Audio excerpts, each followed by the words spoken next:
بسم اللہ الرحمن الرحیم۔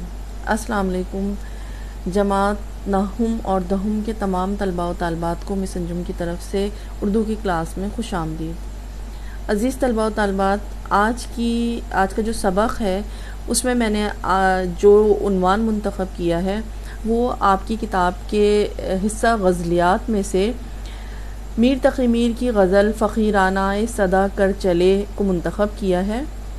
جیسا کہ میں آپ کو پہلے بھی بتا چکی ہوں کہ آپ کی جو اردو کی کتاب ہے اس کے مختلف حصے ہیں، جس میں نے پہلے حصے میں آپ کو حصہ نظم سے ہم کی تشریح کرائی تھی، اور آج کے سبق میں حصہ غزلیات سے فقیرانہ آئے صدا کر چلے غزل کے شاعر کا مختصر سا تعارف کراؤں گی۔ اس غزل کے جو شاعر ہیں ان کا نام میر تقی میر ہے۔ ان کی ولادت 1723 عیسوی ہے اور سن وفات ان کا ہے 1810۔ پیدائش ان کی آگرہ میں ہوئی ہے اور یہ خدائے سخن کے نام سے شہرت یافتہ ہیں۔ تو آئیے میں ان کا مختصر سا تعارف آپ کو کراتی ہوں۔ اردو غزل کا دوسرا نام میر تقی میر ہے۔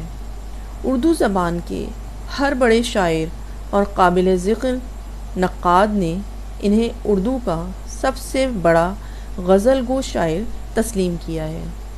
میر کا انداز کلام غزل کو اس قدر راس آیا کہ اب تک ان کے لہجے اور سلیقہ اظہار کی دھوم ہے۔ زبان شستہ، کلام صاف و سادہ اور انداز بیاں دلکش و پرتاثیر ہے۔ میر کی تمام زندگی غم و الم میں ڈوبی رہی، لہٰذا ان کی دکھ بھری زندگی کا تمام تر درد کرب ان کے اشعار کے سانچوں میں ڈھل گیا۔ انہوں نے زندگی کی تلخ حقیقتوں کو ایسے درد انگیز اور پاکیزہ انداز میں اشعار کا روپ دیا کہ تمام زندگی خود بھی روتے رہے اور ان کے کلام کو پڑھنے والے ان کے سوز و گداز سے آج بھی تڑپ اٹھتے ہیں۔ خیالات کی سادگی، طبیعت کی درد مندی اور جذبات کی بلندی میر کی شاعرانہ خصوصیات ہیں، جن میں ان کے 72 نشر مشہور ہیں۔ میر کی چھوٹی بہروں کی غزلیں بہت مقبول ہیں۔ اردو شاعری میں میر تقی میر کو خدائے سخن کہا جاتا ہے۔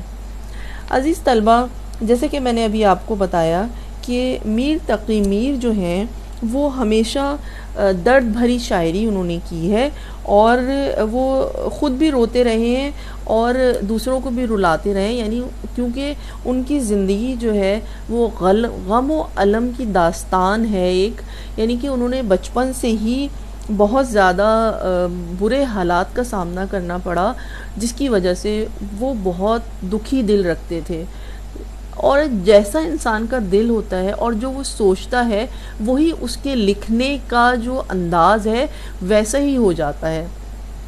کیونکہ وہ بہت غمگین رہتے تھے، انہوں نے اپنی زندگی میں بہت زیادہ پریشانیاں، مصائب، دکھ دیکھے، اسی وجہ سے ان کی شاعری پر اس کا بہت بڑا اثر پڑا، اور ان کی شاعری جو ہے وہ درد اور غم کی داستان بن گئی۔ اور اسی لیے مولوی عبدالحق نے ان کے بارے میں کہا کہ ان کا ہر شعر ایک آنسو اور ہر مصرع خون کی ایک بوند ہے، یعنی وہ اتنی درد بھری شاعری کیا کرتے تھے۔ اس کی وجہ یہ تھی کہ میر تقی میر جب آگرے میں پیدا ہوئے، ان کے والد ایک میر متقی ایک درویش صفت انسان تھے، یعنی ان کے والد کا نام میر متقی تھا، وہ ایک درویش صفت انسان تھے۔ میر ابھی بہت چھوٹے تھے کہ ان کے والد کا انتقال ہو گیا تھا۔ پھر روزگار کی تلاش میں وہ دہلی آ گئے، یہاں سراج الدین آرزو کے شاگرد ہو گئے، یعنی سراج الدین آرزو سے تعلیم حاصل کرنے لگے۔ جب دہلی کے حالات بہت زیادہ خراب ہو گئے تو وہ لکھنؤ میں جناب آصف الدولہ کے پاس آئے۔ انہوں نے میر کی بڑی قدر کی اور ان کا وظیفہ بھی مقرر کر دیا۔ وظیفہ پرانے زمانے میں جو شاعر حضرات ہوتے تھے ان کو گورنمنٹ کی طرف سے ایک مخصوص رقم مہیا کی جاتی تھی جسے وظیفہ کہا جاتا تھا، تو انہوں نے ان کی قدر کی اور ان کا وظیفہ بھی مقرر کر دیا۔ اور پھر اسی قسمہ پرسی کی حالت میں میر تقی میر نے لکھنؤ میں ہی 1810 میں وفات پائی۔ تو عزیز طلباء و طالبات، یہ تھا میر تقی میر کا تھوڑا سا مختصر تعارف۔ انشاءاللہ تعالی اگلے جو ہماری کلاس ہوگی یا جو ہمارا اگلا سبق ہوگا اس کے اندر میر تقی میر کی غزل جو آپ کے نصاب میں شامل ہے اس کی میں آپ کو تشریح کراؤں گی۔ تو اس کے ساتھ ہی سبق کا اختتام کرتی ہوں۔ میری طرف سے آپ تمام کو اللہ حافظ، اپنا بہت سا خیال رکھیے گا۔